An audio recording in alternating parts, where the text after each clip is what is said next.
has never been told. The impact of the Yorkshire Ripper was enormous. I've never known a time as a police officer or as a father or as a husband when society was so traumatized by one individual. When he was arrested, the relief was enormous. We are absolutely delighted with developments at this stage. Absolutely delighted. Can you all smile? Really delighted. George is delighted as well. Thank you. Yes. Absolutely delighted. Yes. Under pressure from the world's media, police brought Sutcliffe to trial in just 3 months. It was meant to pacify an angry public, but it left many mysteries unsolved. Tonight, 16 years after his arrest, Network First will reveal the untold story of the Yorkshire Ripper, how he's attacked many more women than he's admitted, and how the unknown victims are still waiting for the whole truth. I don't like being associated with the Ripper, because in the public eye, he only went for prostitutes. But there's a lot more to the Ripper than that. He went for anybody, any woman who was on her own. It wasn't just prostitutes. Peter William Sutcliffe, you are charged that on the 30th of October 1975, you did murder Wilma McCann. At his trial, Sutcliffe admitted attacking 20 women between 1975 and 1980. You did murder Emily Jackson. He pleaded insanity, claiming that God had ordered him to kill prostitutes. Tricia Atkinson. But the jury found him guilty of 13 murders and 7 attempted murders. So Peter Sutcliffe, the Yorkshire Ripper, is a mass murderer. As each of the 13 women's names was read out, the answer was the same: guilty of murder on all charges. But the police were convinced Sutcliffe hadn't told them the full story and began to re-examine their files on unsolved attacks.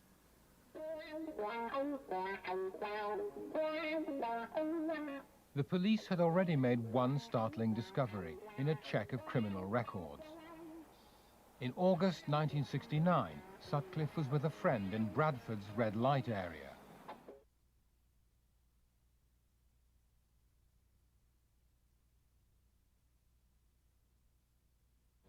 As they were chatting, he saw a prostitute walk past.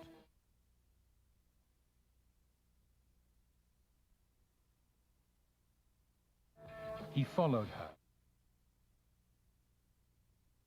Then he attacked her with 2 stones wrapped in a sock.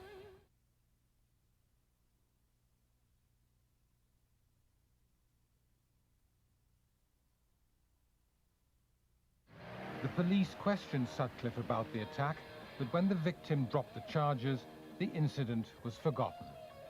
2 weeks later, Sutcliffe was again arrested, armed with a hammer and knife. This time, police did charge him, but only with going equipped to steal.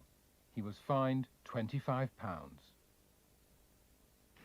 12 years later, these 2 incidents confirmed police suspicions that Sutcliffe was responsible for many more attacks than he'd admitted.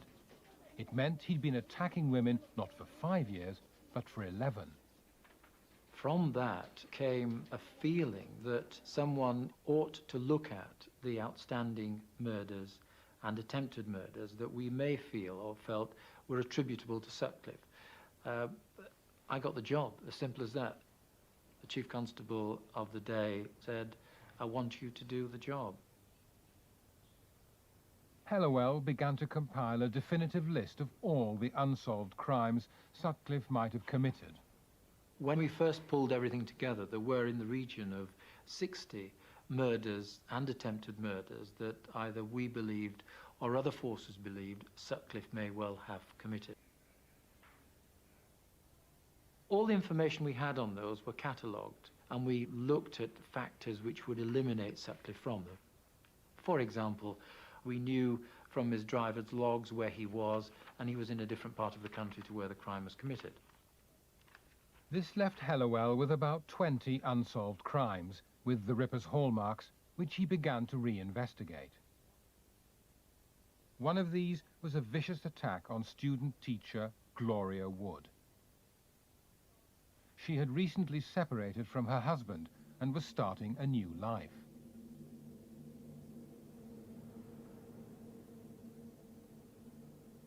That night, Gloria was on her way to her new council flat on a Bradford estate.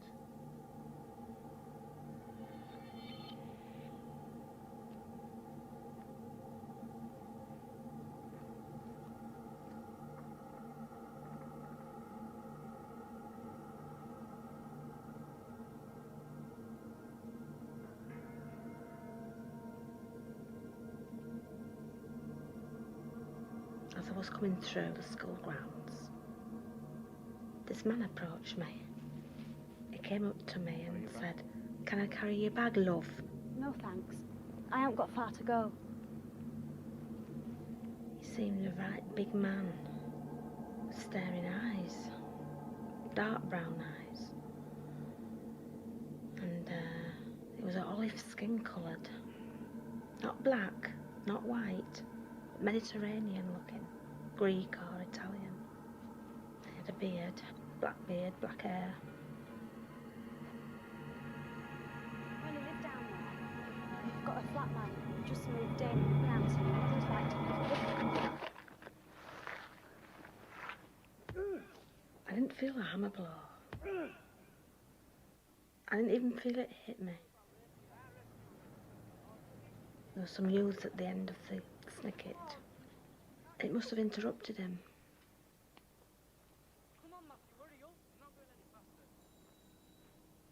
The little girl found me.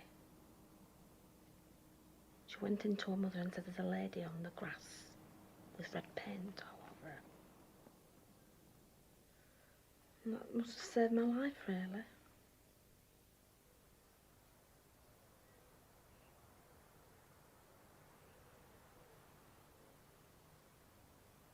Gloria was given life-saving surgery at this now derelict Leeds hospital. I remember waking up at the hospital with my mother and my father near the bed. I wondered why the police were there. It just didn't register on me that I'd been attacked. They said the cause of the injuries was a hammer blow.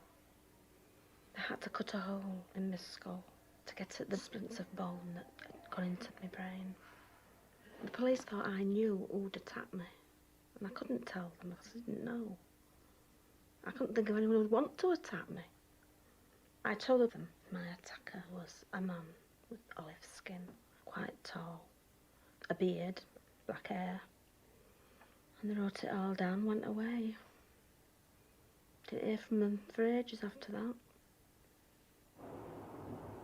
Like many acknowledged Ripper attacks, it took place close to the A650 running through Bradford. It's just 15 minutes drive to the engineering plant where Sutcliffe clocked on for a night shift an hour later. It was the first of many Ripper links Hellawell discovered. In many of the instances, the victims were followed and then approached by the offender. And in the cases that Peter William Sutcliffe has agreed, he recognises that he did approach and he did speak to them. Carry your bags, love. And have this calming effect on people. One very strong point was the type of injuries and the weapon used. A weapon used by Peter William Sutcliffe was a ball-peen hammer. This actually leaves an indentation which looks like a crescent. In this case, there were 4 of those indentations on her skull. And there was a very good description given, which was very, very similar to Sutcliffe. Shortly before the attack, Gloria had temporarily put her children into care while she prepared a new home. The worst thing for me was I'd been on the verge of getting my children home.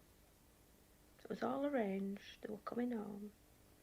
But in the event, the children were sent to their father because I was in no condition to look after them. I couldn't even look after myself. Soon afterwards, Gloria had a nervous breakdown and is still receiving psychiatric help 22 years later. Nobody knows what that man put me through. He robbed me of my family.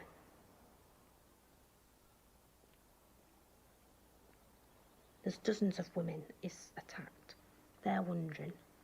And the families have got scars that will be with them for life. It's not just me.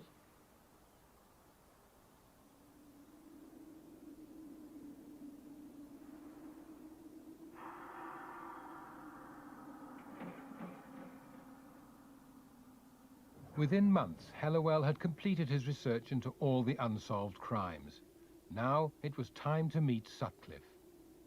My first meeting was at Parkhurst Prison on the Isle of Wight, and it's a bleak place at the best of times, and it was a cold, grey day. You're in this very forbidding atmosphere, going through gates clonking and clinking and keys. And of course, Sutcliffe didn't want to see me. He mistrusted the police because he felt that he'd been portrayed as a monster, which of course society believed that he is. So my first meeting was very brief. We had this conversation. I remember it was in the Padre's room at Parkhurst, and he left. 7 months after Gloria Wood was left for dead, Sutcliffe carried out his first acknowledged attacks. As with Gloria Wood, they were followed by a man who made small talk, then knocked them unconscious with a hammer. He was preparing to kill when he was disturbed. But because they weren't prostitutes, they weren't linked to the Ripper for many years.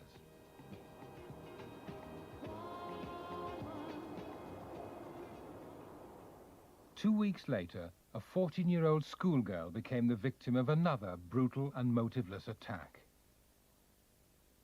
Tracy Brown was walking home after spending the evening with friends in the quiet village of Silsden on the edge of the Yorkshire moors.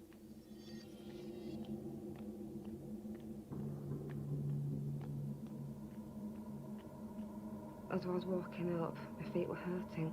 It's when those platform shoes are in fashion. So I decided to sit down on these bricks and take my shoes off.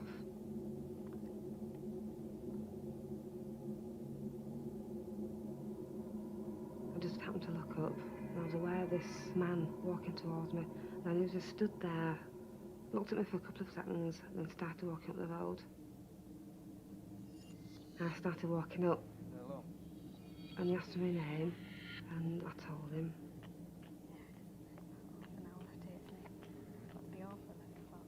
He said, there's nothing much doing in Silsden, is there? I said, well, no, not really. And then he said, have you a boyfriend? He seemed a really charming, nice man. I had no reason to think that I was in a dangerous situation.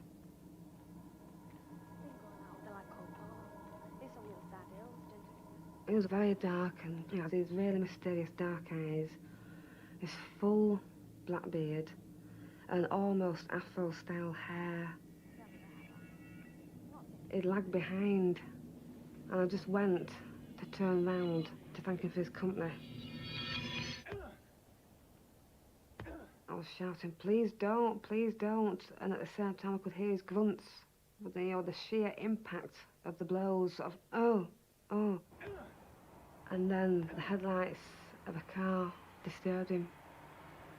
It picked me up and threw me over the fence to get me out of the way as quickly as possible.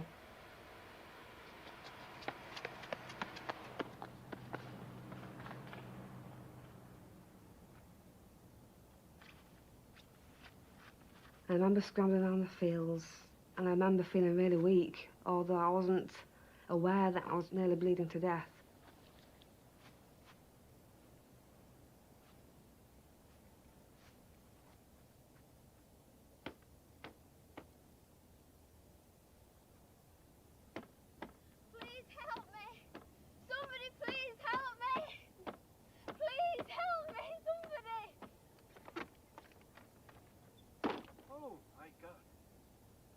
From head to the waist in blood.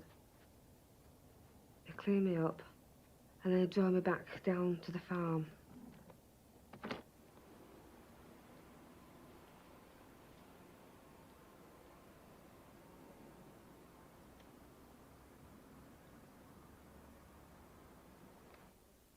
Tracy was rushed to hospital, where only emergency surgery saved her life.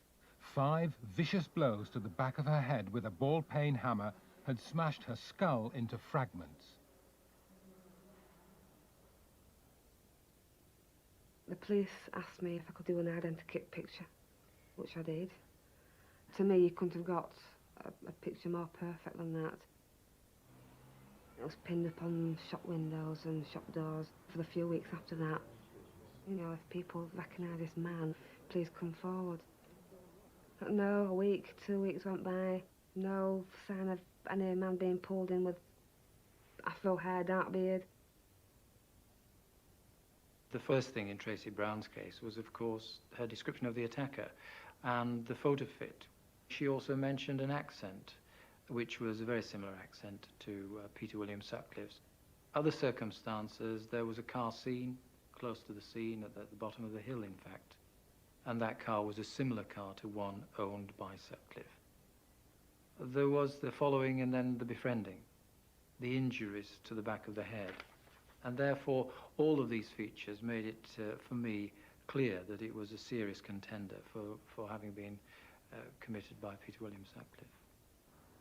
Though the attack on Tracy bore all the Ripper's hallmarks, it was never publicly linked to the man soon to become notorious as a prostitute killer. Despite Sutcliffe's initial refusal to talk to him, Hellawell persevered, and a bond of trust began to develop between the police chief and the Ripper.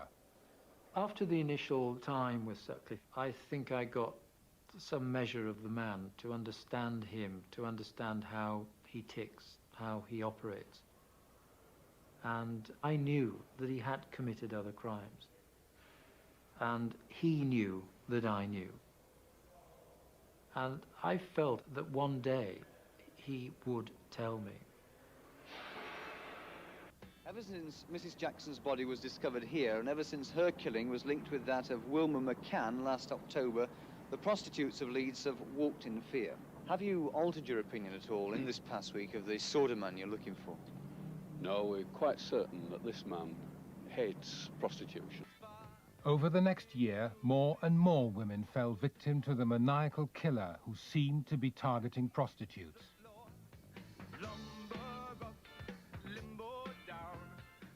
Yet, despite the obvious similarities in the attacks, there was no mention of the earlier victims who were not prostitutes, including Gloria Wood and Tracy Brown.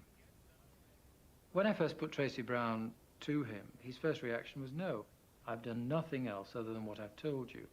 And therefore, any of the cases I put to him, he denied.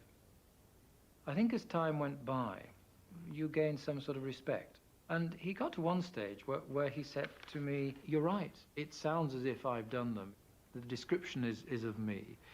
It's in the right time scale. The way that the person killed or attempted to kill is the way that I operated. Therefore, it must be me. Well, that is playing games. I was not happy with that. Critics believe all we're after is convictions. What we are after is the truth. In April 1977, 18-year-old Debbie Schlesinger was murdered in a quiet suburb of Leeds.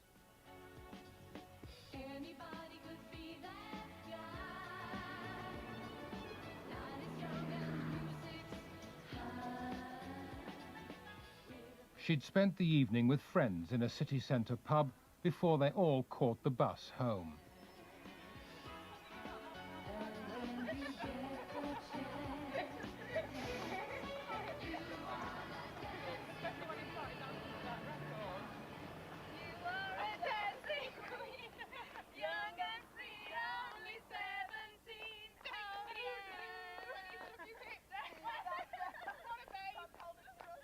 We all walked home together, and going into her house first, and then my house was next, and Debbie had to walk round the block.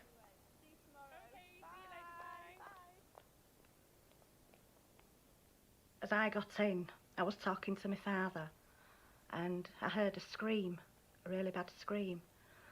My dad opened the front door and said it sounded like Debbie. Within yards of her home, Debbie was stabbed. Then she was chased across the road by a man with dark hair and a beard. I came running over and found her slumped in the club doorway. There was no movement. I never thought she were dead that time I just thought she'd fainted or something.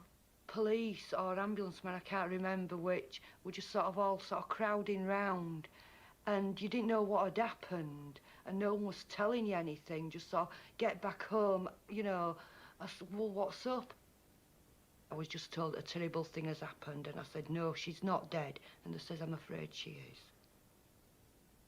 Until I heard it myself, I just would not believe that anyone could have killed her. The police said from the start it was somebody local and that it would be sorted by the weekend. They would have this person, no problem. In charge of the investigation was the man who'd led the hunt for Tracy Brown's attacker, Detective Superintendent Jim Hobson. Have you any idea as to motive? No, not at this stage. She hadn't been sexually assaulted, and robbery doesn't seem to be the motive at this stage. Despite the police's confidence of an early arrest, the case remains unsolved after 20 years. And though no hammer was used in Debbie's murder, Hellawell insists there is evidence to link it to the Ripper. Sutcliffe didn't use the same type of methods to kill his victims, to assault his victims. He varied it. He varied the pattern. Sutcliffe admitted killing women in many different ways in order to fool the police. Some were killed with a hammer. Some were strangled, and others stabbed with knives or screwdrivers. I feel he may well have changed his pattern. He did in other murders. He may well have changed his pattern in this, but unless or until he confesses it, no one will know. As a lorry driver, Sutcliffe made frequent trips to an engineering plant called Kirkstall Forge, 100 yards from Debbie's home. His work records reveal he was delivering to the forge on the very day Debbie was killed. No idea whatsoever that he delivered there at all, or that he had any connection with the forge.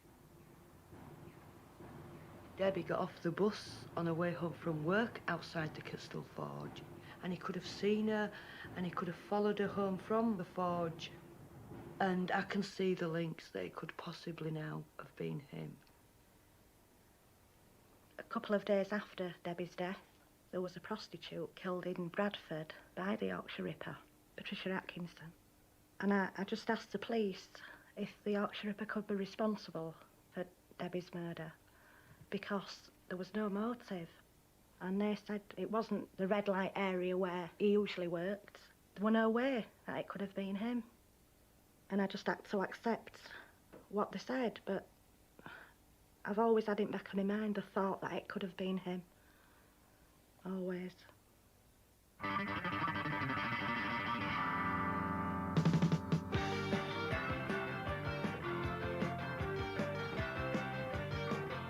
By the summer of 1977, the police were still insisting that the Ripper only targeted prostitutes, though a growing number of his victims were not. Even when 16-year-old Jane MacDonald was murdered, they suggested he'd simply made a mistake. With newspapers mourning the Ripper's first innocent victim, George Oldfield was called in to lead the hunt. It looks very much to me as if he's selecting these women in the streets as his target. I think it was a mistake that he attacked Jane MacDonald. Probably in her case he mistook her for being a lady of the streets because she was out in that area at the time she was. There is a misconception that Sutcliffe attacked only prostitutes. Many of his victims were not. I do believe at the time that in his mind he felt that he was dealing and targeting prostitutes. In reality, he was not. 2 years after Hellawell's work began, Sutcliffe was transferred to Broadmoor Hospital, diagnosed as a paranoid schizophrenic. On the way down, I pull together all the papers. I decide which particular crimes I'm going to talk about. Get myself into what the time of year was, what it was like, things that would refresh Sutcliffe's memory. Also things that are key to me, things that have never been published, that only the police, the victims, and the criminal would know.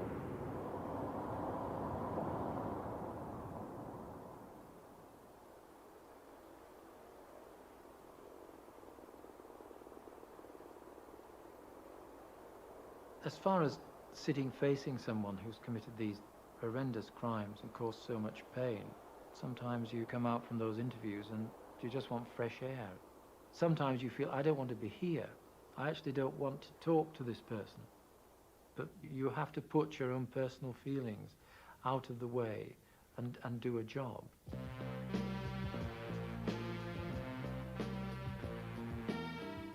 Throughout 1978 and 79, the list of Ripper victims continued to grow.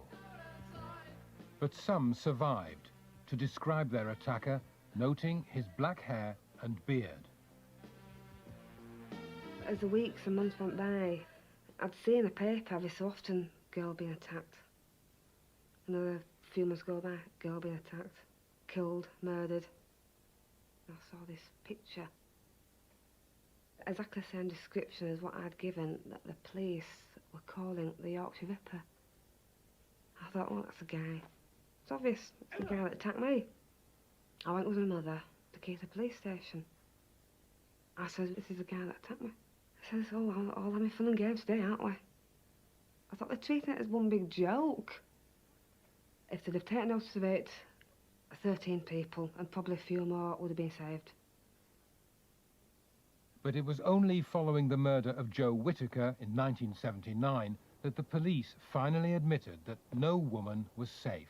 The worrying thing now is that he's moved out of the red light areas where he's operated in the past, which makes it now that any woman is at risk.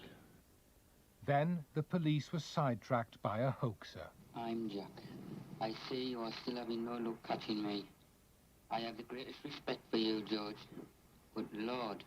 Police believed the tape was genuine and mounted a huge operation to find the man with the Geordie voice.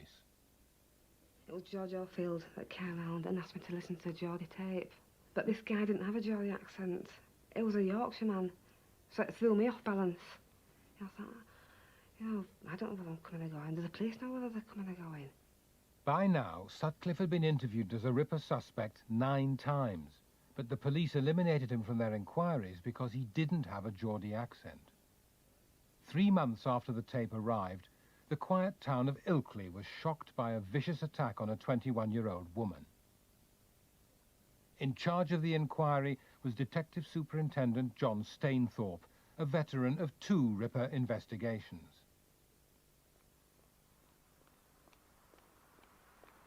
The young lady in question left her home in the centre of Ilkley, and as she came into Springs Lane, she noticed a man. She just thought, he's waiting for someone, and carried on towards the place of work. She continued to the railway footbridge. As she was near the far end of the footbridge, she heard footsteps behind her.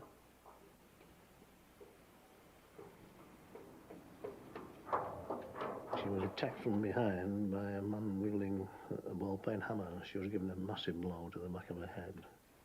And she's very lucky indeed to be alive today. The only reason she's alive today was the arrival of another person on the scene who had just alighted from a train, and he disturbed the attacker.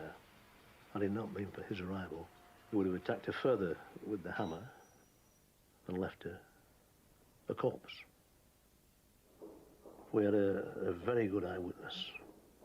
The assailant had passed him directly under a lighted street lamp, so the witness had a very, very good look at him indeed. And he said he was a man in his 30s, in dark, crinkly hair, a swarthy complexion, a square face. He was clearly, in my view, another Ripper attack, stalking a victim from behind, using a ball-peen hammer. Certainly all my team, and I had about 60 officers there, I left them in, no doubt, and said, if we find this man, we find the Ripper. But senior officers from the Ripper squad didn't think this was another Ripper attack, and I was given the job of investigating it as a non-Ripper attempt murder. And I can well understand the reason for trying to placate the public and saying this is unlikely to be a Ripper, because all it would have done would be to create more pressure, and we were a sinking ship.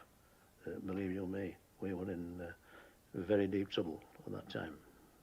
I don't think there was a reluctance to put attacks into the Ripper frame. You've got to remember that this had gone on over a number of years. There were a number of murders. We didn't know which he had committed. Each case was looked at, and the people in charge of the investigation at that time felt some were in, some were out. They made some mistakes both ways. 3 years after his Ripper work began, Hellawell was promoted and left the West Yorkshire force. But such was his relationship with Sutcliffe that he decided to carry on his secret task. There were never periods during the whole investigation that I felt it was a waste of time. People might say, well, this chap's gone away forever. He's never going to come out. Why? I think if it was your daughter, your sister, your mother, you would want to know why. You'd want to know who. You want that peace of mind. That's why we do it.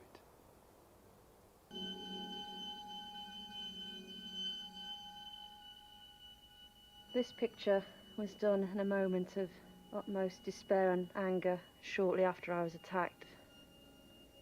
This is how I felt inside, completely destroyed, mutilated. My jaw was wired up, and I was suffering a great deal of pain. And I thought I'd create this picture and send it to my attacker with the feeling that he would suffer as much as I had suffered. In October 1980, a young art student was savagely attacked the day before her 21st birthday. She'd spent the evening with friends in Headingley, the student area of Leeds, where the Ripper had struck just a month before. After leaving the pub, I headed through the university grounds. I thought, I'll take this shortcut. It'll get me to the bus stop quicker, and I'll be home safe.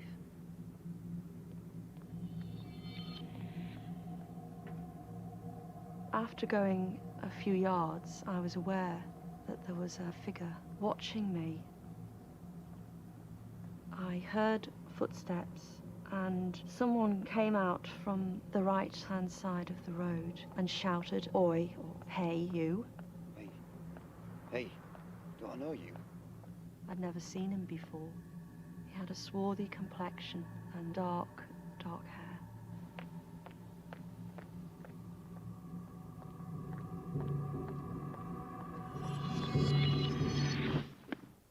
At the same time, Lorna Smith was returning home after meeting friends.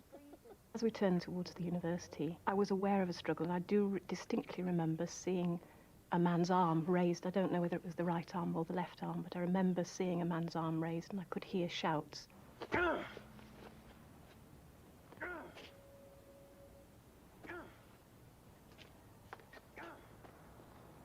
As we got slightly closer, I remember seeing this man running off, and then we realised there was somebody lying in the gutter.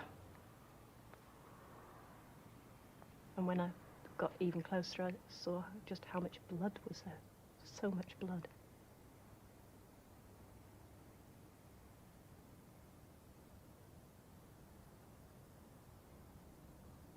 It must have been a real shock to the people who came to my rescue.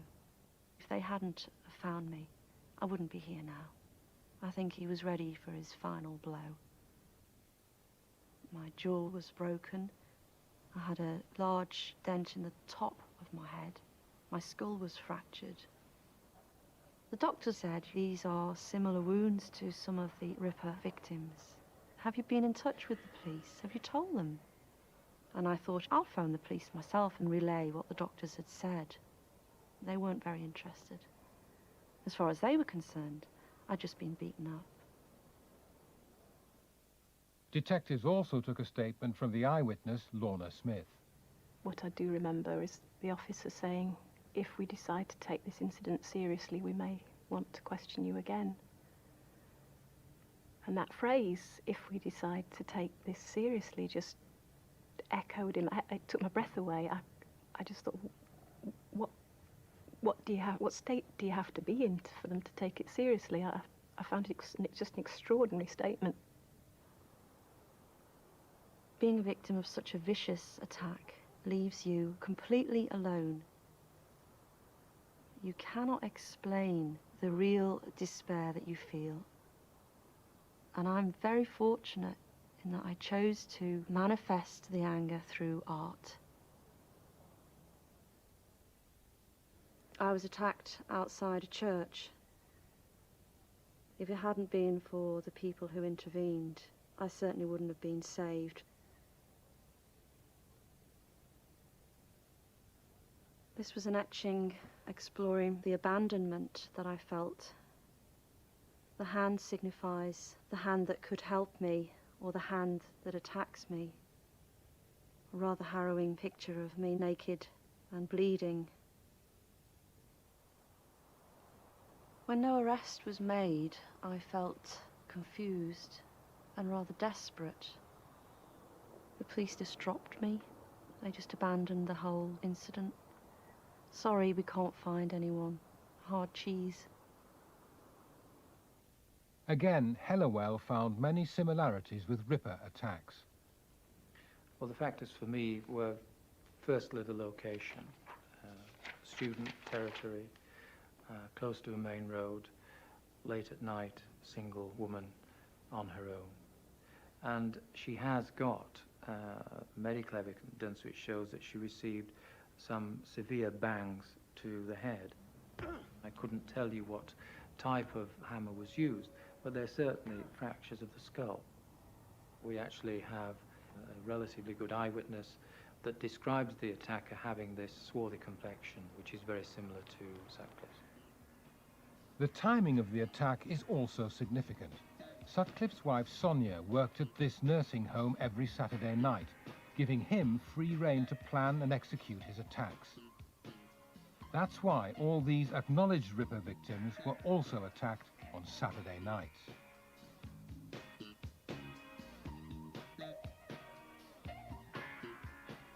A month later, the Ripper returned to Headingley, and another student, Jacqueline Hill, was murdered less than a mile from the attack on the art student.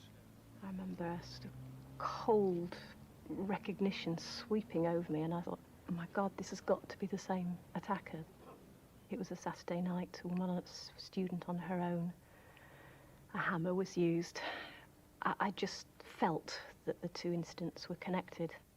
Inside, I was screaming. Can't you see? Are you that stupid that you can't make a connection between what happened to me and what happened to her? That phrase kept coming back through my mind, if we decide to take this seriously, and I just remember thinking, well, if they had taken it seriously, would Jacqueline Hill have had to die? Again, the police were accused of incompetence. Within an hour of her murder, students found her blood-stained handbag, but the police treated it as an item of lost property. When they did search the area, they completely missed her body, and it lay undiscovered for several hours. I don't think they knew what they were doing. There was no direction, and it was complete and utter confusion. As Jacqueline Hill's family buried their daughter, the police were facing a barrage of criticism.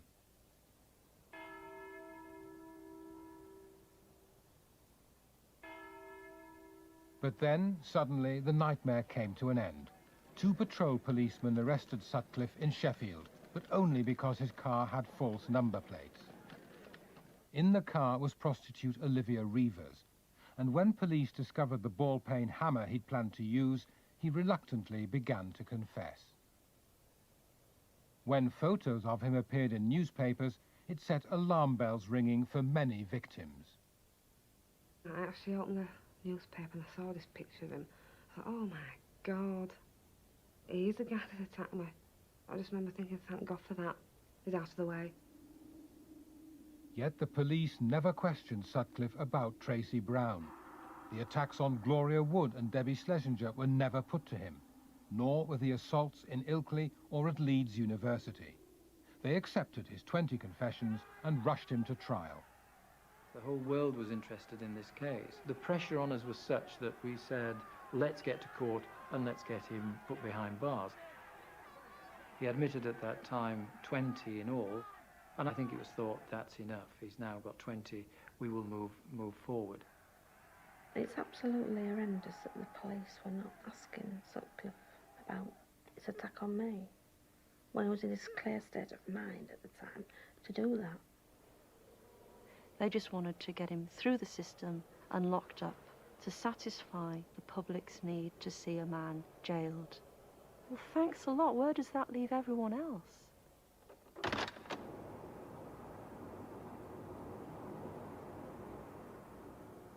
For the next 10 years, Hellawell continued to visit Sutcliffe, urging him to confess to the unsolved crimes and to put the victims' minds at rest. Whether it's been worth the effort and time, I think other people will judge. But how much is a life worth investigating? I think Halliwell's got a very difficult task on his hand because it's so long ago. And as hours and days and weeks and months and years pass, it's going to be harder and harder for him to get any sense out of Sutcliffe. But in 1992, after 10 years of Hellawell's perseverance, a letter from Sutcliffe finally broke the deadlock. He asked me to go and see him. It would be to my advantage, I think. That was how he put it. When I arrived, he admitted 2 attempted murders that were very high on my list of probables, and he related, all those years on, detailed circumstances of those attempted murders that only the criminal would know. He first confessed to an unpublicized attack on a student in the grounds of this Leeds College in 1979. Then he admitted attacking Tracy Brown. He remembered that he actually put her over a fence. That hadn't been disclosed. We hadn't made that public at all. So only he would know that. He also recalls, because he actually raised it with his mother-in-law, that the photo fit that Tracy did of her attacker was exactly like him. And he said to his mother-in-law, look, this could be me, and they had a bit of a joke about it. Despite Sutcliffe's confessions, the Director of Public Prosecutions ruled it was not in the public interest to take him back to court. Although I didn't know who it was for these years, there was that element of doubt because it took so long for him to confess to it. It was like sealing it, really, you know, just closing the lid on it, really. That it's just something which I knew all along. Earlier this year, Tracy finally met the man who secured the confessions, 17 years after the attack. Why do you think it took so long? All sorts of reasons. Sometimes people want to put things behind them, a feeling that, well, I've told everybody everything, I've gone through this, why should I tell any more? How does he come across as a person? Does he come across as being a cold, calculated murderer that he is? Or is there a glimmer of a human person inside there, inside that exterior? He's quiet, polite.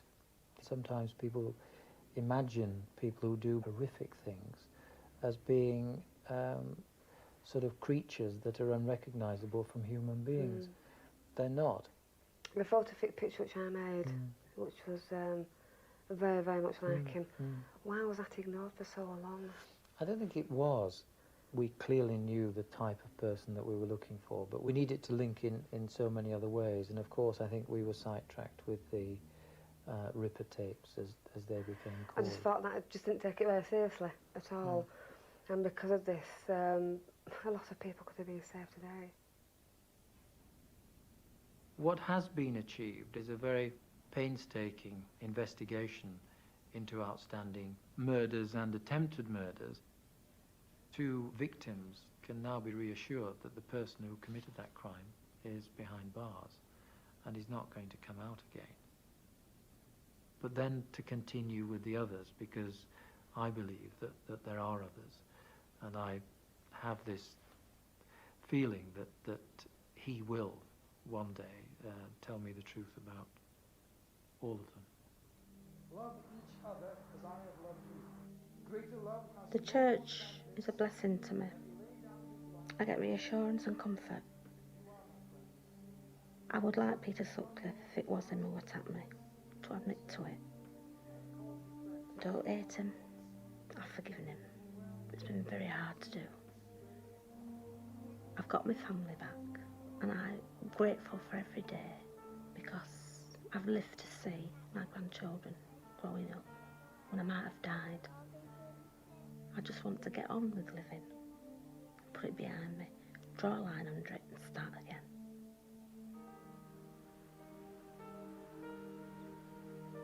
If it was proven that it was Sutcliffe who had murdered my sister, it'd give you peace of mind to know that someone is paying for what they've done. At least you can put a face to the person who's killed her. It'll never bring her back, but nobody has the right to go around killing people and not pay the price.